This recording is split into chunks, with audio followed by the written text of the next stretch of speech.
తెలంగాణ రాష్ట్ర ప్రభుత్వ ఆదేశాల మేరకు సైబరాబాద్ పోలీస్ కమిషనరేట్ లుకౌట్ సర్క్యులర్ను జారీ చేసింది. బండి భగీరథ్ అరెస్టు గురించి. అనగా బండి భగీరథ్ అబ్స్కాండింగ్లో ఉన్నట్టు పోలీసులు ప్రకటించారు. అతనిపై ఎఫ్ఐఆర్ అయ్యి వారం దాటింది. అనగా మే 8వ తేదీ నాడు ఎఫ్ఐఆర్ అయింది.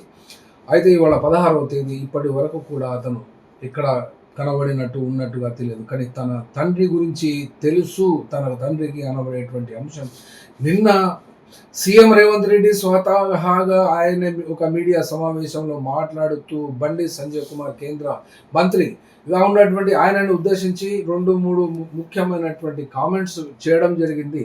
అనగా మీరు మీ కుమారుడిని పోలీసు స్టేషన్లో అప్పగించాలి, దీనివల్ల మీపై గౌరవం పెరుగుతుంది అని బండి సంజయ్ కుమార్ను ఉద్దేశించి సీఎం రేవంత్ రెడ్డి యొక్క వ్యాఖ్యలు చేశారు. అట్లాగే ఇంకొక మాట కూడా అన్నాడు.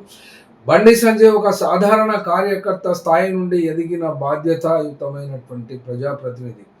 తన కుమారుడి చర్యలకు బండి సంజయ్ బాధ్యత వహించి సమాధానం చెప్పాలని సీఎం ఆ యొక్క సమావేశంలో అన్నారు. దీని అర్థం ఏమిటి అంటే, తెలంగాణ సమాజంలో ఒకరు దొరకకపోతే మరొకరిని అరెస్టు చేసే ఆనవాయితీని మర్చిపోతున్నట్టున్నారు పోలీసులు. ఒక మనిషి గురించి వస్తారు, లేకపోతే ఆడవాళ్ళను తీసుకుపోయి కూడా జైళ్ళలో పెట్టినటువంటి సందర్భము కూడా ఈ యొక్క తెలంగాణ రాష్ట్రంలో అనుభవంలో ఉంది. కానీ ఇక్కడ మనుషులను బట్టి న్యాయం జరుగుతుంది. కేంద్రంలో ఉన్నటువంటి మంత్రి కాబట్టి బండి సంజయ్ కుమార్ ఆయనే తన కొడుకును తీసుకొని వచ్చి ఒక ముఖ్యమంత్రి స్థాయిలో ఉన్నటువంటి ముఖ్యమంత్రి మీడియా సమావేశంలో పోలీసులకు అప్పగించాలి అని చెప్తున్నారు.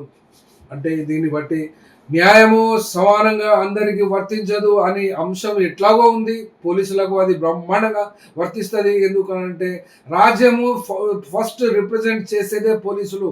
అనగా ఒక రాజ్యానికి మొదటి మనిషిగానే పోలీసులు ఉంటారు. కాబట్టి ఆ పోలీసులు ఇప్పటి వరకు చేయని నేరం అంటూ ఉంటుందా అంటే వాళ్ళ గురించే కనుక చెప్పాలి అనుకుంటే చాలా ఎక్కువే చెప్పాల్సి వస్తుంది. కానీ ఇప్పుడు చెప్పే సందర్భం కాదు ఈ యొక్క సందర్భంలో.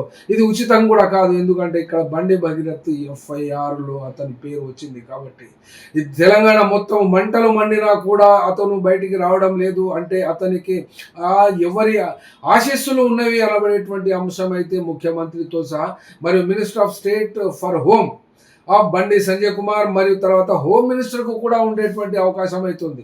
ఇంతకు ఒక ప్రశ్న, ఈ యొక్క లుకౌట్ నోటీస్ వల్ల ఏం జరుగుతుంది అంటే, దేశంలో ఉన్నటువంటి ఎయిర్పోర్ట్స్ అన్నిటినీ కూడా అప్రమత్తం చేస్తారు. పోర్ట్స్ మరియు బార్డర్ క్రాస్ చేసేటువంటి చెక్ పాయింట్స్ అన్నింటి కూడా అలర్ట్ చేస్తారు. ఇంతకు అసలు బండి సంజయ్ ఇండియాలో ఉన్నారా? అది అనుమానాస్పదమే. ఎప్పుడో దేశం దాటి వెళ్ళవచ్చు అవతలికి.